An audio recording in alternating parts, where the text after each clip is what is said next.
Thank you, Mr. Secretary General, and all other colleagues and friends of the United Nations. Thank you for giving the UNFSU an opportunity to wish you and colleagues across the globe a happy, prosperous, but above all, a healthy 2021.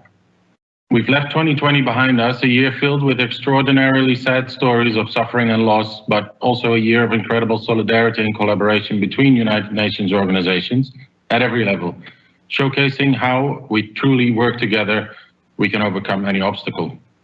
The UNFSU's motto, Stronger Together, has and continues to prove true in every sense. Inclusivity, solidarity, and collaboration is the only way we will overcome the challenges the United Nations and the world are facing. If the last year has taught us anything, the thing that stood out most is how, when forced to do so, we as UN staff and as UN organization have been able to change rapidly in many ways of working. As we all know, as noble as this organization may be, its capacity and willingness to make fundamental changes in the way it operates are usually projects that last years. Yet, out of necessity, we've proven that we can do it much faster if needed. Many changes have also been introduced by you as part of the management reform. Taking stock after a year of implementing planned and unplanned changes, we must pat ourselves on the shoulders to acknowledge that this old organization has shown that agility and nimbleness exist within its ranks. Taking stock and listening to our constituency, we learn, however, that there is a limit to how far the bow can bend before it breaks. Everyone, without exception, has seen their resilience tested and will likely continue to be tested for some time. We believe it needs little argument to convince you that for many of our field staff, the tension on the bow is causing cracks in the resilience of many. High levels of stress combined with anxiety about health of self and health of safety of family and loved ones back home, coupled with severely disrupted travel, lockdowns, and more are causing major mental health challenges. A view seemingly confirmed by a study recently published by the International Peace Institute. While we applaud and commend the work of the counselors' offices and the work they do for our staff, and while we are extremely happy with the progress towards the implementation of the global mental health strategy, we must stress that more is needed. More effort, more collaboration, more availability, more reliability, and more trustworthiness. The pandemic has highlighted the importance of health overall and has exposed the shortcomings in health systems, not just in countries, but also in our own organization, and in particular in our field operations. We would expect from our organization that health facilities available, in particular to our field staff, are up to standards that can reasonably ensure medical health and safety for them. This includes mental health and well-being. We hope, therefore, that you will ensure that sufficient and appropriate resources and attention will be placed on improvement of health and well-being of our field staff. The UN Field Staff Union has been participating in the work that is being carried out related to the development of a new competency framework, one that is fit for the future and one that aligns and converges with new ways of working and thinking about work, life, organizational culture, leadership, and purpose. We believe that an updated set of values and competencies can be a catalyst for culture change in our organization, one that facilitates the delayering and reduction of bureaucracy, which is key to create an organization that is nimble and agile.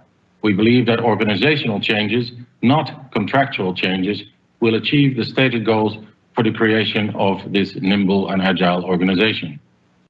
We must recognize, however, that there is a real need to improve the recruitment and selection functions, since the one consistent feedback we receive from our constituents is that recruitment and selections are non-transparent, that the system of using PSJOs and TJOs to bring in preferred candidates is corrupted and leaves many qualified candidates wondering why they are never successful. Compounded by the abuses by senior managers and hiring managers gaming the system in order to get the person they want, rather than relying on rosters of pre-cleared and vetted candidates. While we wholeheartedly support and understand the rationale and reasons behind the delegation of authority you have ushered in under your leadership, we believe that when it comes to HR management, the field would be better served with a hub-and-spoke model where central authority and oversight ensures fair, honest, and transparent recruitment and selection practices. Although there is a framework of accountability, we have yet to see accountability mechanisms actually holding people accountable for their actions, decisions, or the lack thereof. Similarly, we have serious concerns about the effectiveness and proper application of mechanisms and processes in place to ensure staff affected by downsizing or mission closures are given every opportunity to be placed on vacant positions elsewhere in the Secretariat. Here too, we note that those that are connected find ways to get picked up elsewhere, but those that rely on the system are often left in the cold. We would like to thank USG Kare for the recently transmitted note to all heads of entities in which he encouraged all heads of entities to use the Horizon platform to ensure maximum placement of staff affected by downsizing, in particular those staff holding permanent and continuing appointments. The UNFSU has recently added its voice to this plea, and we hope that you fully support this endeavor. While the pandemic has accelerated the digital transformation of many large organizations, and to some extent the UN as well, there is a need to examine how new technologies can help the organization's staff carry out more meaningful work, and not how these technologies can reduce and diminish costs by reducing staff. Policies and procedures need to be adjusted to support flexible work arrangements where possible and feasible. Flexible work should not, however, provide for a platform to change contractual arrangements with its only aim to reduce costs to the organization. We are concerned that the wholesale outsourcing of various core services to companies that provide contractual personnel, be it physically or remotely, goes against the notion that core functions should be performed by UN staff. Utilization of contracted services for core functions such as ICT may expose the organization to higher risks, leaving vital services and capabilities wanting if and when these outsourced services fail to deliver for whatever reasons. We look forward to work together with you and your senior management in partnership towards the improvement of the conditions of service for our field staff, and hope that our inputs and feedback, which we gather from our constituents, is taken seriously rather than taken for granted. We wish to reiterate that the UNFSU has partnered with and will continue to partner with some of the grassroots movements, such as New Work and the Build Back Better Alliance, because we believe in meaningful change and we consider ourselves change agents. We are concerned, however, when certain interest groups appear to be given more importance and are given more airtime because it fits certain narratives. We wish to reiterate that as staff representatives, we have been elected to represent the interest of all our staff and not a certain demographic. We do so with honesty, integrity, and transparency, and we expect nothing less from our management counterparts when we are negotiating and consulting on the existing staff management relations framework. In closing, we would like to remind the Secretary General that the UNFSU has requested in the past that a dedicated town hall meeting be organized with his staff in the field missions specifically. We hope that this request will be honored in 2021. Thank you for your time. We are stronger together.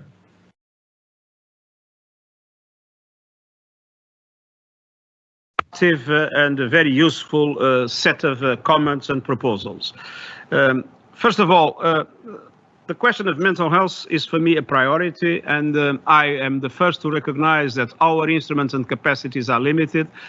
My late wife was a psychoanalyst, my sister is a psychiatrist, and I know what it is. The level of stress, anxiety that exists in this organization, and I compare it with what people might be able to have in resources available in some countries compared with what we have.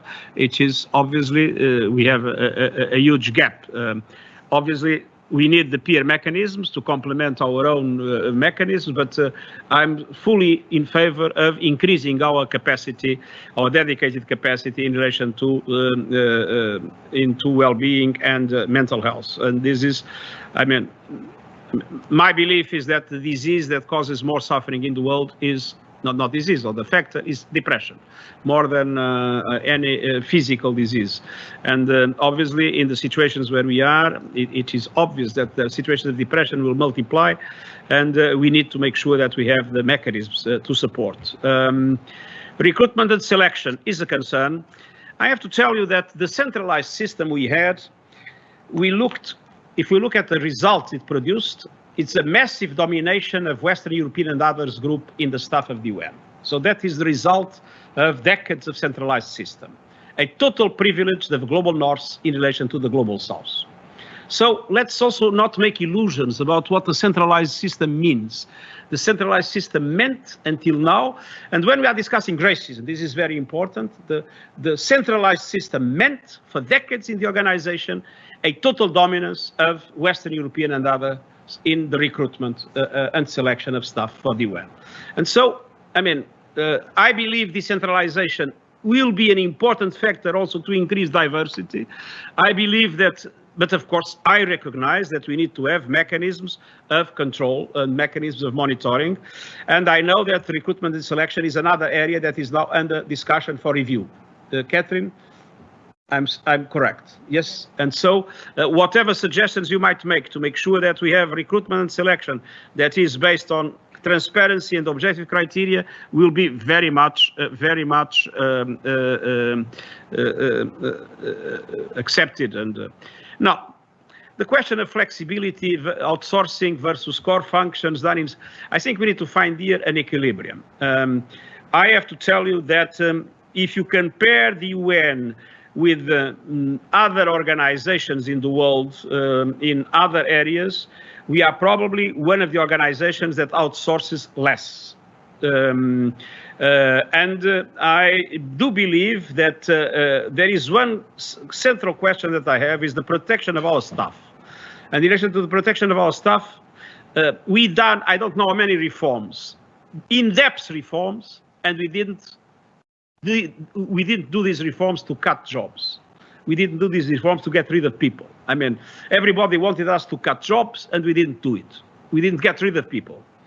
Having said so, it does make sense to go on growing internally when we have new functions. And I think we need protecting the people we have and allowing for a level of recruitment to more diversity and more young people to join.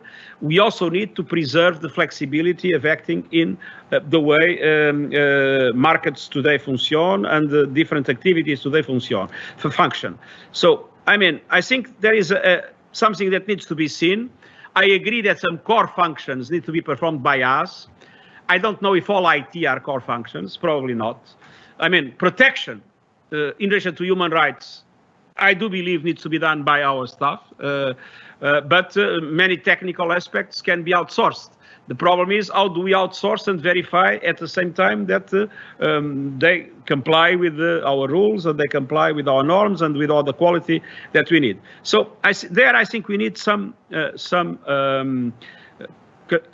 but one of the things I wanted to tell you is that our objective in new technologies, our objective in gains of efficiency is not to reduce staff, is to make us be able to do more with the staff we have. And this has been the orientation throughout the reform process, and it will go on being our orientation. Probably it's the only organization in the world with this strategy. Everywhere I see downsizings with the objective of reducing staff. No, we have downsizings that are unavoidable, and that are downsizings of peace operations. And even there, my strong recommendation to all our people, and Atul is totally committed to that, is to make sure that we find places for the people involved, and for those that leave, that we have also possibility to fully support them in the best possible way, and with the maximum flexibility that we have. And you can be absolutely sure that it is not my objective to cut costs reducing staff. It's my objective to improve efficiency and to do more with the staff we have. And in relation to the FSU, I'll be delighted to meet with you when it will be possible. I'll be delighted to do so. Mr. Stephen Towler, the Field Staff Union Chairperson, and Captain Federica Zanino. Over to you, UNIFIL.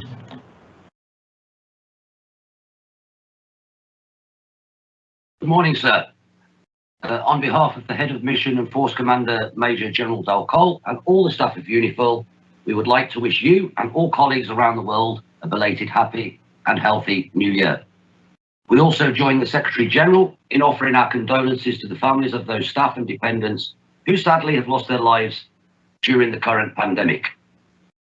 As the pandemic sees no sign of reducing in many countries for the foreseeable future where UN staff serve, duty stations should be further encouraged as soon as possible to use more alternative work arrangements and telecommuting for staff members whose functions do not require a daily visit to the office and can effectively work from a home location. Sir, there seems little point in bringing back staff to their duty stations while trying to limit the footprint, thus reducing the risk of COVID spread, and then making work from their accommodation. This would reduce the mental stress many staff members are facing of being in country but not expected to work from the office, and may also allow many staff to be with families at a time when travel is difficult at best. This could also have the added advantage of allowing colleagues the possibility to get vaccinated in their own countries, thus reducing the burden to the United Nations. Sir, many staff members and UN retirees in Lebanon have now been denied access to their current and saving accounts by Lebanese banks for 14 months as part of informal capital controls, although no capital control law has been put in place. Monies in bank accounts pre-October 2019 can still not be accessed, with funds for current and ex-UNIFIL staff alone totaling more than $4 million. There are also many Lebanese colleagues in other missions and UN entities who have been directly affected by these measures. The de facto loss of UN staff saved wages is creating excruciating mental stress for some and breaking lives of staff and their families. This issue has been raised many times with no concrete results. With no sign of a solution, we respectfully request the Secretary General to directly intervene on behalf of all the staff and retirees. On behalf of the National Staff Union of UNIFIL, the financial situation in Lebanon is worsening continuously, and the national colleagues of UNIFIL and the other UN entities within Lebanon would like your direct and urgent support for the dollarization of their salaries. Currently, the unofficial market for exchange is $1 equaling 8,950 Lebanese, with the official exchange rate at banks set at 1,515. Prices in the shops are set to the unofficial rate, this being one of the reasons for Lebanon suffering from hyperinflation. Sir, using your own words, by navigating to the margins of the rules, we can do much, much better for our national friends and colleagues and get them paid in US dollars, please.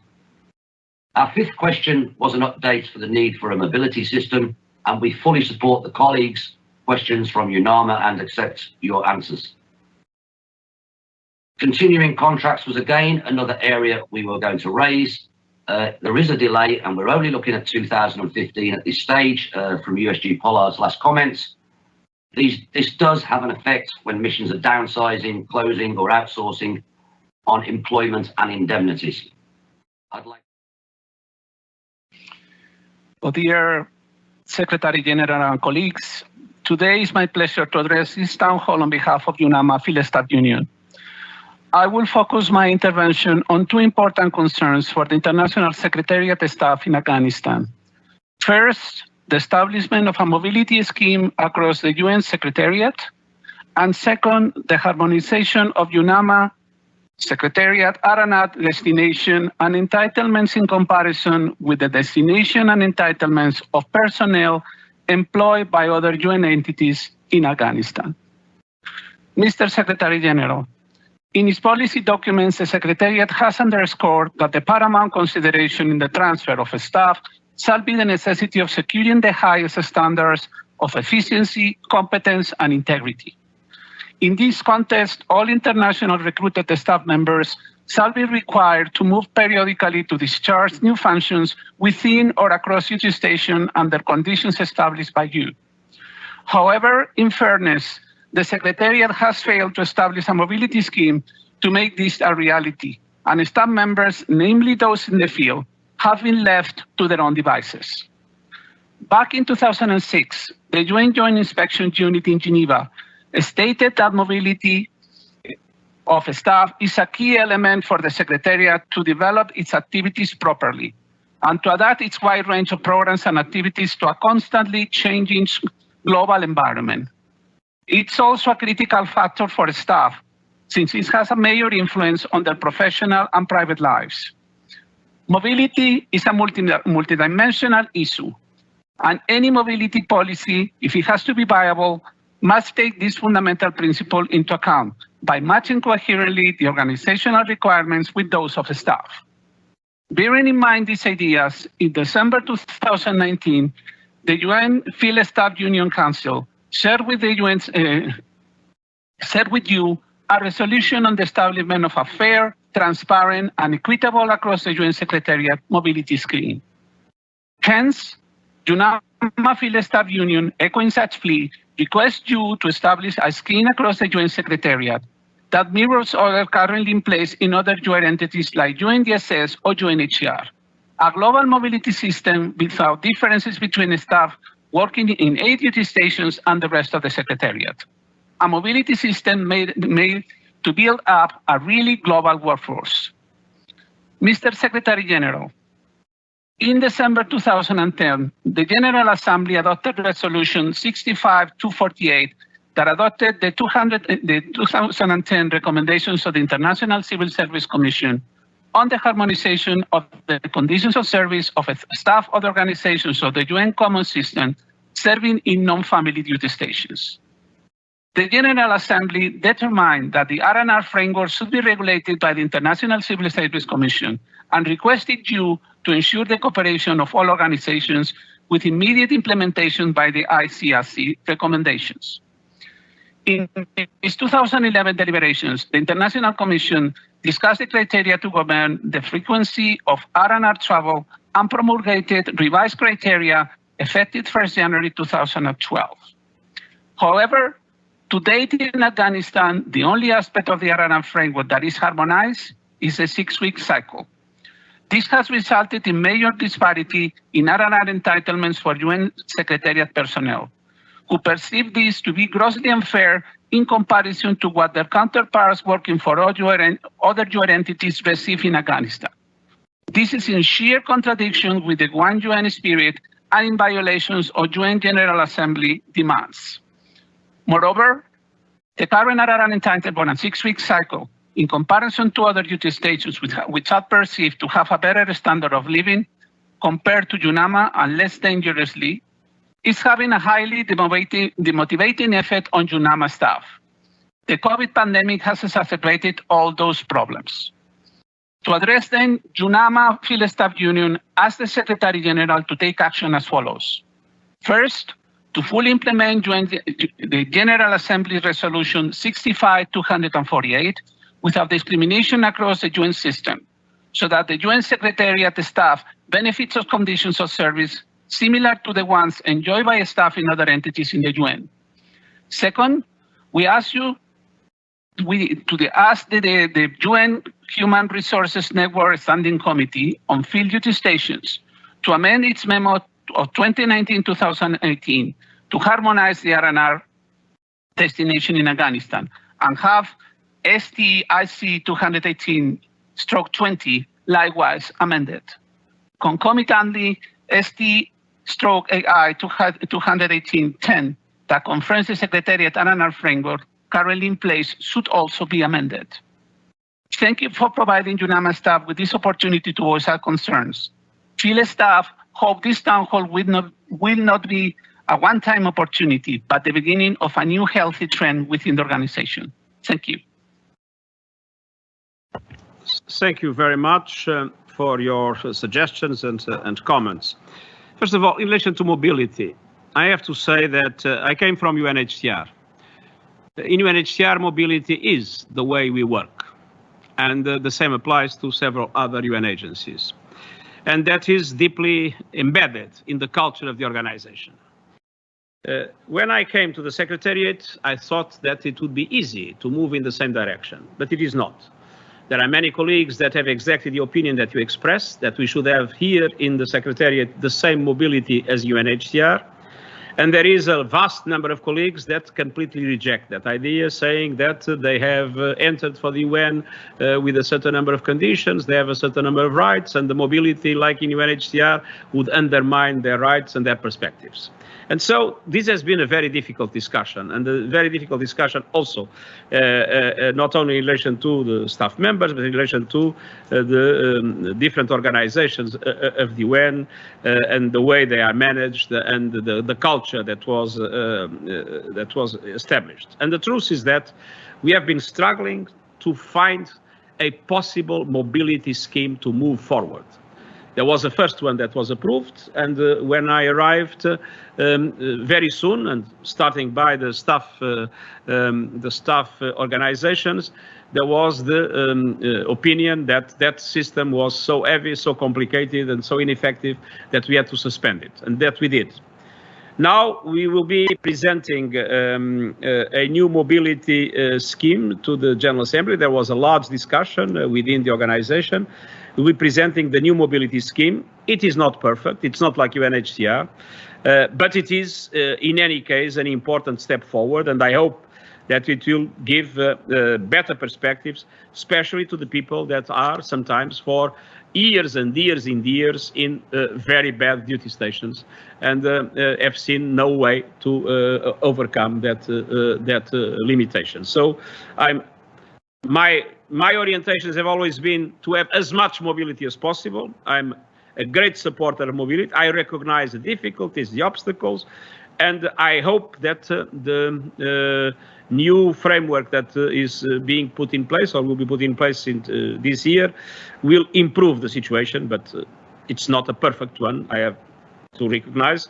And the fact is that the present staff of the UN will still have the possibility not to adhere to the system. And it was not possible to convince everybody that it should be mandatory to everybody immediately.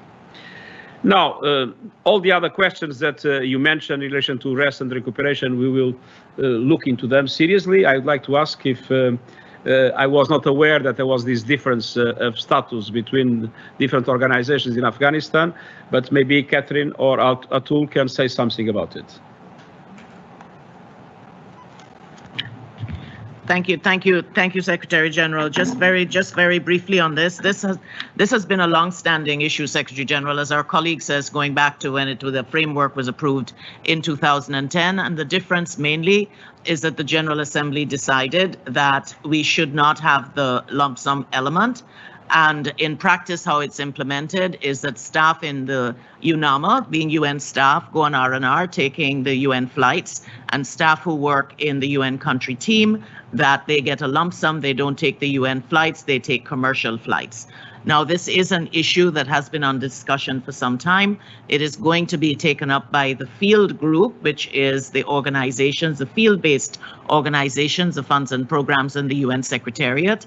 We are trying to be very flexible in how we implement the framework, but we do have this issue in terms of the transportation mode. That is at the core of the issue as to the differences in transportation between the staff in the funds and programs and the UN Secretariat. But it is for the field group to come up with a proposal as to how we can balance this between the two groups of staff. It has been a long-standing issue, Secretary General, but we are working on it.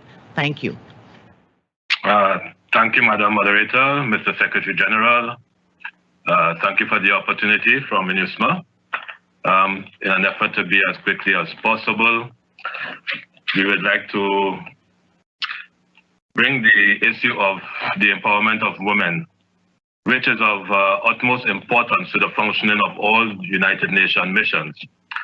However, we have noticed that policies have not been geared towards retaining women to continue with the UN as a career choice. So how do you intend to assist pregnant women in field missions who, after having completed maternity leave and are required to return to the field within 1 year of giving birth? Needless to say, it is easier for fathers to return to the field than vice versa. And on this issue, we would like to suggest that the implementation of policies where mothers of newborn babies are able to rotate to family duty station for a period of 1 to 2 years prior to rejoining their parent duty station.